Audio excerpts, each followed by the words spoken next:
वेळा घातला साबळेच्या गुरुला कारण नियम ठरलेला होता त्या पाटलांचा ज्याला दयाला लागले की पहिल्या लागीला गुरुला घालायचा मग त्याचा मृत्यूच्या बाळात जायचा तर पाटीला तर पडला चाललेला बाहेर त्या चोला आणि पाटील लागलं होतं काय बोला बोली आपण बाजूला सांगितलं सांगायला कुणाला गेला याचा देवाला खरेदी घातला म्हणून खरसुनी नाव ठेवलं खरसुनी शिंदरायाची गाडी स्थापन झाली तोच खरसुनी शिंदराया उपरेकडे मुलाला आमचा तो स्वामी दैवत आहे का नाही लावावंच लागते उपरेकर असले खरसुंडीला खरसुंडी गाव सोडलं चाल्याच्या त्या पाण्याच्या आवट्या तो लागल्या चाल्याची वर्ग करू लागली मातू त्या जाग्याला वाट लागलं होतं चालायला निघून गेलं पण त्या जाग्याला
आनंद झाला त्या पाटलांच्या जीवाला आनंद झाला होता पाटलांच्या जीवाला आणि पाटील काय लागलं होतं बोलायला राजाच्या युगाचा सारा पाणी झाला तर इथं टाकायचा रेवास माटायचा त्या जीवाला एवढाच विचार झाला होता पुढच्या आपल्या बाजूला बोला गायाला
पाण्याच्या युगाचा चारपण झालाय काय नाही तर टाकायचा रेवाज मानायचा त्याच्या लहान आणि एवढा लागलो तो बोलायचं पंजा म्हणा बाजूला पुन्हा कशा बसवायच्या अरे त्याची पाहिजे गुंपायला आता पुराच्या घरला काटा पुष्पाला जोडल्या राजवाटला लावलं मात्र त्या जाग्याला गुंपाला पंजा म्हणा बाजूला पाण्याच्या युगाची गाडी लागली गुंपायला दाढी लागलं होतं गुंपाला काय घडलं पंजा म्हणा बाजूला जाताना गुरुमातेला घेऊन सांगितलं चाललं हा गुरुमातेनं काय केलं जेवणाची बुटी धरायला ठेवली त्या ठेवला कारण चार्मीला मिळतं बाहेर पडलं की बायका पुरस्कार करायला मग हा काय अजून सुद्धा काय काय गावाला नेवाय मावली नवा चार्मीला जाताना बायका पुरस्कार जातात विवडलाय काय बोलू नवा कारण तसा नियम होता पहिला चार्मीला जाताना बायका पुरस्कार जायच आहे का काय आता होय काय पण आता कसं झालं पहिल्यांदाच विचारतात मेंढका असला तर आमची मुलगी द्यायची नाही शिकलेला पाहिजे शेत पाहिजे जास्त MBBS आहे काय हे सगळं पाहिजे तर आमची मुलगी देत नाही तर चालणार नाही पण माऊलीनं पूर्वीचा जमाना वेगळा हल्लीचा वेगळा आहे का पूर्वीचा सतीच युग आणि हल्ली कलियुग हल्लीचं कलियुग पूर्वीचा रीतिरिवाज रिवाज आता काय राहिला काही नाही आहे का माऊलीनं पूर्वीची माऊली कपाळाला कपाळवरून कुंकू लावायची पूर्वीची माऊली कपाळाला कपाळवरून कुंकू असायचं कारण त्या कुंकवात तेवढी ताकद होती कुंकू लावायची माऊली कपाळाला पैशापेक्षा मोठ्या आकाराचं कुंकू माऊलीच्या कपाळाला असायचं कारण जेवढं मोठं कुंकू कपाळाला तेवढं आयुष्यवान आपल्या पतीला पूर्वीचा समज होता आता त्या कुंकवाचं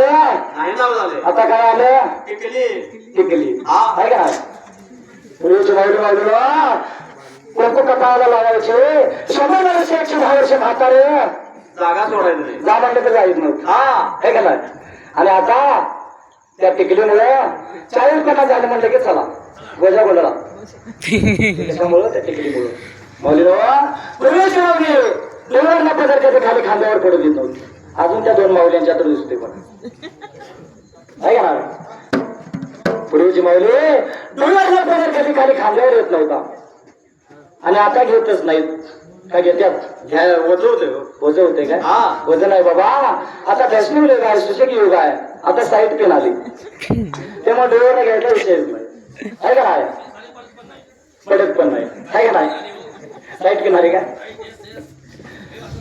पूर्वीची माऊली माऊली पती वेळ जेवल्याशिवाय बाबा जेवत नव्हती पती वेळ जेवल्याशिवाय जेवायचं नाही 10, 11, 12 वाजता वाट बघत बसायची पण जेवत नव्हती आता चपात्या करत करत आडीच सपती आणि जेवायला बसलं म्हटलं की म्हणायचं मला अलीकडे कशाला जावे ना तू जाऊन खा हे सर्व झालं माऊलीला विनोदाचा भाग गमतीचा भाग झाला पण पूर्वीच माऊली पदर प्रसंगाकडे मागणं मागायचे मागणं हे महत्वाचा मंद नाही पदर प्रसराचे मागणं मागायचे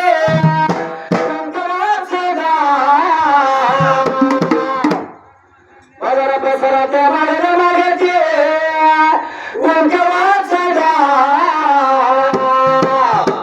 पती आधी मारायला मजला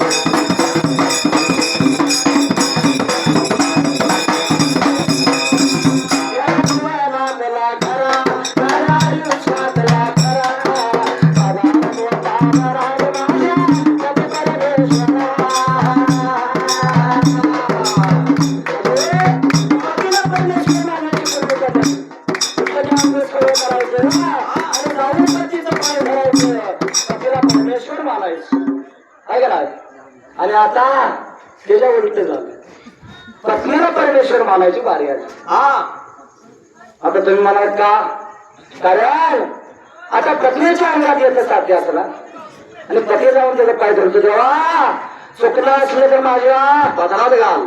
कशात घाल? पदरा. काही बी साडी नेसत आहोत. हा पण म्हणण्याची पद्धत माऊली नो, तेव्हा काही चुकलं असलं तर पदरात घाल. आहे का माऊली नो? पदरपासून देवाकडे पुरेशी मावशी स्त्री मागणं मागायची, तेव्हा आम्हा जोरात मरण द्यायचं असलं तर आधी मला दे. आहे का नाही? कारण पूर्वी एक रीत होती, परंपरा होती, जर पत्नीच्या पती वारला तर त्या सरणावर पत्नीनं सती जायचा नाही होत. आहे का नाही? त्या सरणावर आपला सती जायचं म्हणजे आपला हा जिवंत देह त्या सरणावर त्याग करायचा. आहे का नाही? ही पूर्वीची पद्धत होती. ही पद्धत जर कोणी मोठी असेल तर आपल्या धनगराच्या राजमाता राष्ट्रमाता पुरुषोत्तम अहिल्यादेवी होळकरांनी मोडली. आहे का नाही?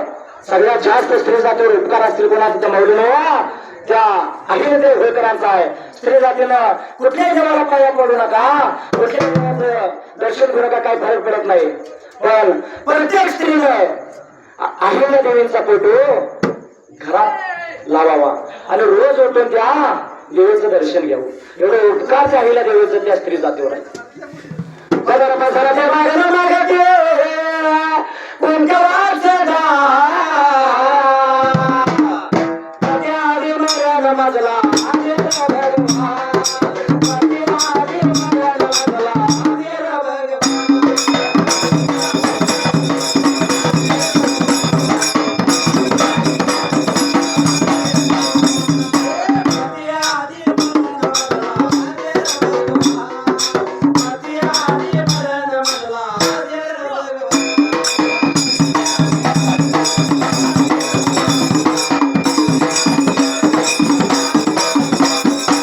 आणि काय घडलं मात्र त्याला काय घडलं होतं ते उंबरठ्याला.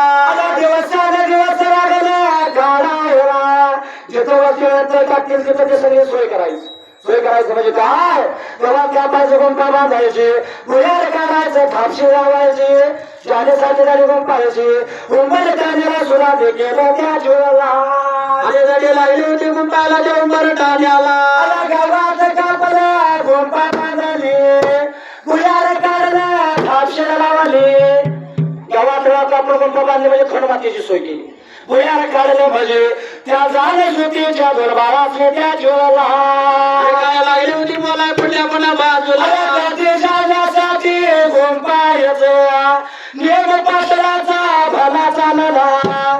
दिवसानुदिवस काढू लागले उंबर ठाण्याला चालण्या लागले करायला. उंबरठ्याला चालण्या लागलं होतं करायला आणि दिवसानं दिवस लागलं होतं चरायला. आला